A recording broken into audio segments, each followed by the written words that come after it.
আসসালামু আলাইকুম প্রিয় শিক্ষার্থীবৃন্দ, নবম শ্রেণীর বিজ্ঞান অনুশীলন ক্লাসে তোমাদের স্বাগতম। আজকে আমরা চতুর্থ অধ্যায় তৃতীয় সেশন 51 পৃষ্ঠা থেকে আলোচনা শুরু করব। তাহলে চলো শুরু করা যাক।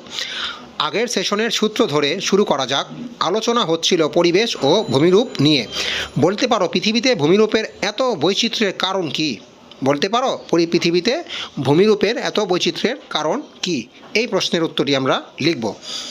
ভূমিরূপের এত বৈচিত্র্যতা মূলত বিভিন্ন প্রাকৃতিক কারণে সৃষ্টি হয়ে থাকে।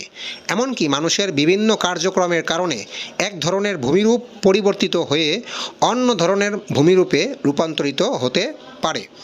তারপরে আছে আবার এই জায়গায় ভূমিকম্প, একই জায়গার ভূমিরূপ সবসময় একই রকম থাকে তাও তো নয়। কী কী কারণে ভূমিরূপ পরিবর্তিত হয়? আমরা এই প্রশ্নটির উত্তর লিখব।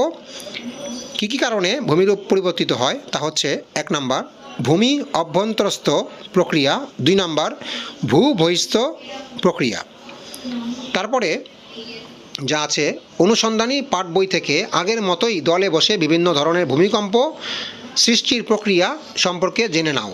ভূ অভ্যন্তরস্থ এবং ভূ বহিস্থ কী কী কারণে বিভিন্ন ধরনের ভূমিকম্প সৃষ্টি হয় এবং পরিবর্তিত হয় তা নিজেরা আলোচনা করো। পড়া হয়ে গেলে শিক্ষক সহ ক্লাসের বাকিদের সাথে আলোচনা করো।